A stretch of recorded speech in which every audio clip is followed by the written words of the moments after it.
Combined with our previous announcements on public services and business support, our planned economic response will be one of the most comprehensive in the world. Let me speak directly to people's concerns. I know that people are worried about losing their jobs, about not being able to pay the rent or mortgage, about not having enough set by for food and bills. I know that some people in the last few days have already lost their jobs.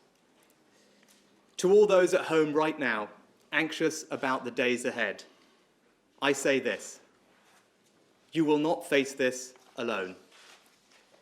But getting through this will require a collective national effort with a role for everyone to play: people, businesses, government. It's on all of us. To meet our commitment to that effort, I am today announcing a combination of measures unprecedented for a government of this nation.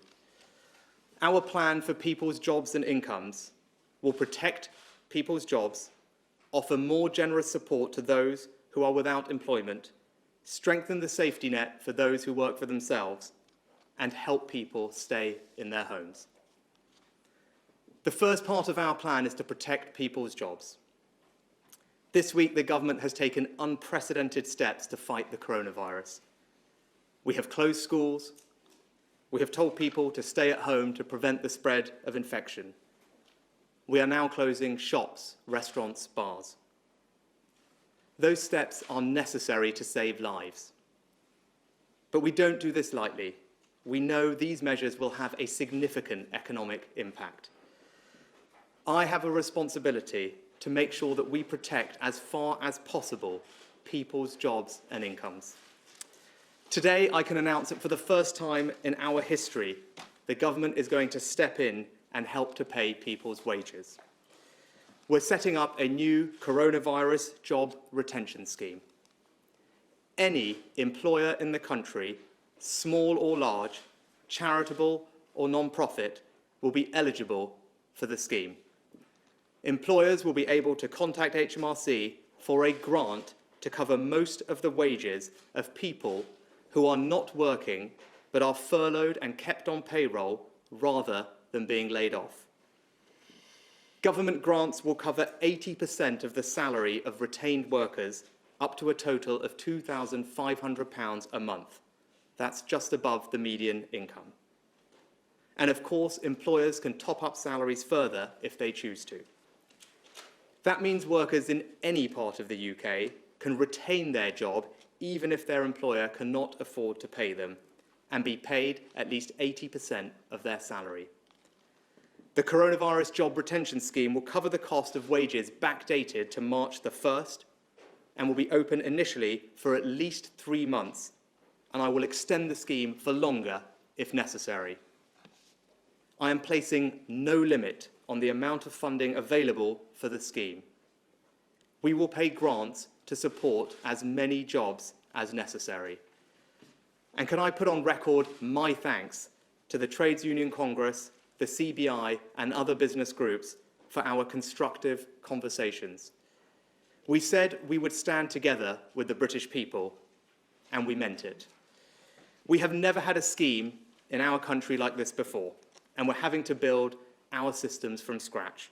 I can assure you that HMRC are working night and day to get the scheme up and running, and we expect the first grants to be paid within weeks, and we're aiming to get it done before the end of April. But I know that many businesses are hurting now. I've already taken extraordinary measures to make cash available to businesses through loans, grants, and guarantees. I can announce today that the Coronavirus Business Interruption Loan Scheme will not be interest-free as previously planned for 6 months. It will now be interest-free for 12 months. And thanks to the enormous efforts of our critical financial services sector, those loans will now be available starting on Monday. And I will announce further measures next week on top of those the Governor and I have already taken to ensure that larger and medium-sized businesses can also access the credit they need. I'm also announcing today further cash flow support through the cash tax system. To help businesses pay people and keep them in work, I am deferring the next quarter of VAT payments. That means no business will pay NA VAT from now until the end of June, and you will have until the end of the financial year to repay those bills. That is a direct injection of over £30 billion of cash to businesses, equivalent to 1.5% of GDP. Let me speak directly to businesses. I know it's incredibly difficult out there. We in government are doing everything we can to support you. We're paying people's wages up to 80% so someone can be furloughed rather than laid off to protect their jobs. We're deferring over £30 billion of taxes until the end of the financial year. We're lending unlimited sums of money, interest-free, for 12 months. We're abolishing business rates altogether this year if you're in hospitality, retail and leisure. We're providing cash grants of £25,000 for small business properties. The government is doing its best to stand behind you, and I am asking you to do your best to stand behind our workers. We are launching in the coming days a major national advertising campaign to communicate the available business support for businesses and people. Please look very carefully at that support before making any decisions to lay people off. It's on all of us.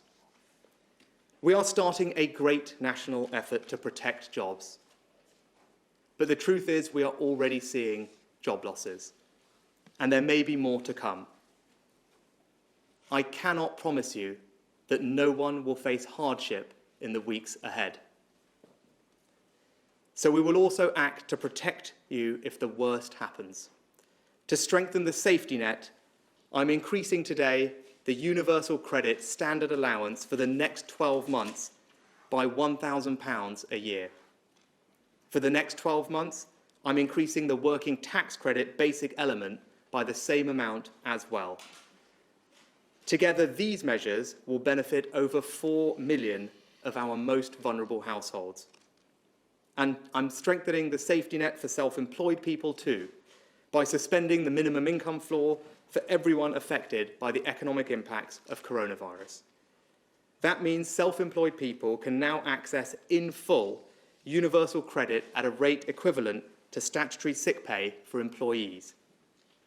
Taken together, I'm announcing nearly £7 billion of extra support through the welfare system to strengthen the safety net and protect people's incomes. And to support the self-employed through the tax system, I'm also announcing today that the next self-assessment payments will be deferred to January 2021. As well as keeping people in work and supporting those who lose their jobs or work for themselves, our plan for jobs and incomes will help keep a roof over your head. We've acted already to make sure homeowners can get a 3-month mortgage holiday if they need it.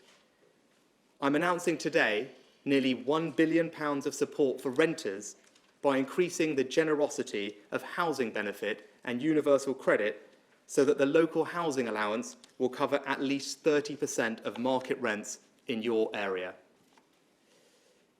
The actions I've taken today represent an unprecedented economic intervention to support the jobs and incomes of the British people. We will make America great again.